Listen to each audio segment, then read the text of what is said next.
Assalamu alaikum guys, welcome back to my YouTube channel. So yes guys, in the previous video we had discussed about the rules for uncertainty, in which हम लोगों ने सिर्फ उसका एक rule पढ़ा था, that is the sum and the division rule. That was the most easiest one. So in today's video we are going to study the rule for multiplication and division. आज सिर्फ मैं आप लोगों को I guess division का rule सिखाऊंगी, कल इंशाल्लाह हम multiplication का पढ़ेंगे.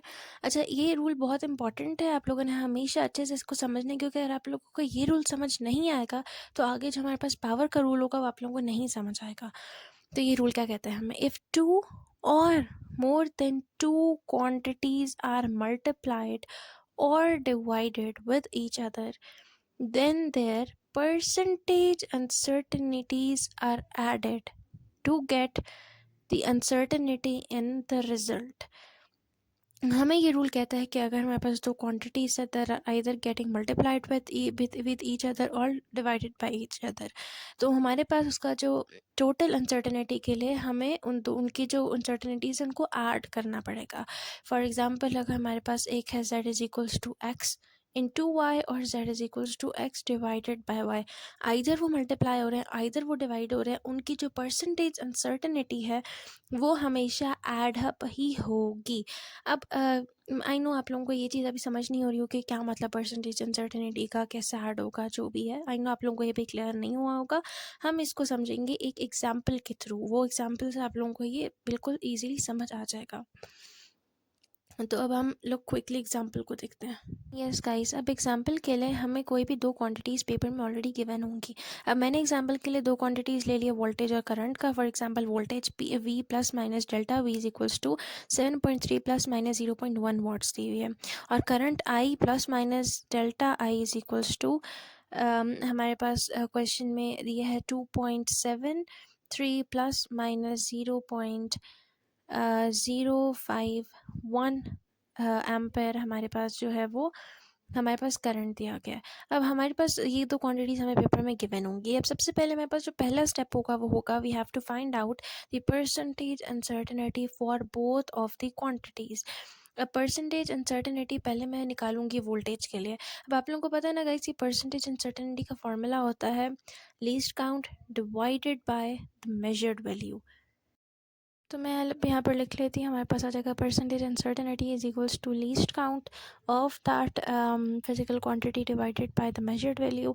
अब हमारे पास जो वोल्टेज है ना, उसका हमारे पास जो लीस्ट काउंट हमें क्वेश्चन में दिया हुआ है वो है 0.1 वाट्स, राइट. तो मैं मल्टीप्लाई बाय 100 भी, सॉरी, तो मैं क्या करूँगी 0.1 को डिवाइड कर दूँगी. मेजर्ड वैल्यू मेरे पास 7.3 है, 0.1 डिवाइड बाय 7.3 मल्टीप्लाई बाय 100 कर दूँगी. इसको मल्टीप्लाई और डिवाइड करने के बाद आंसर आ जाएगा 1.37.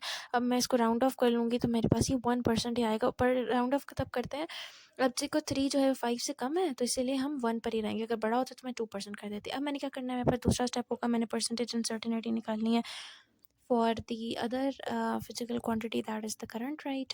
तो अब मैं क्या करूँगी, मैं लिखूँगी percentage uncertainty for current I is equals to. अच्छा, मैं फार्मूला दोबारा नहीं लिख रही हूँ, आई होप आप लोगों को फार्मूला तो पता होगा, वो तो वही है least count divide by measured value है. अब वहाँ पे मेरे पास इसका जो लीस्ट काउंट दिया हुआ है वो 0.051 दिया हुआ है, और उसका जो मेजर्ड वैल्यू है वो है 2.73. इसको मल्टीप्लाई बाय 100 भी करेंगे. ये स्टेप नहीं भूलना जो मैं बार बार भूल रही हूँ, सॉरी. अच्छा, इसके बाद हमारे पास आंसर आएगा 1.86. इसको राउंड ऑफ करूँगी, अब 8 5 से बड़ा है तो मेरे पास ये 2% आ जाएगा. अब मेरे पास देखिए, मेरे पास दो अनसर्टेनिटीज आ गई हैं, 1% आ गई है और 2% आ गई. अब मैंने क्या करना है, मैंने इसकी टोटल अनसर्टेनिटी निकाल लेनी है. Now total uncertainty is equals to क्या करेंगे, दोनों को सिर्फ एडअप कर देंगे. 1% प्लस 2% कर दूँगी मैं यहाँ पे, सॉरी, हाँ, 1% प्लस 2% कर दूँगी, मेरे पास आ जाएगा 3%. सी, अब मेरे पास ये आ गया. अच्छा, 3% बड़ा इंपॉर्टेंट है, भूलना नहीं है, इससे ये 3% आ गया.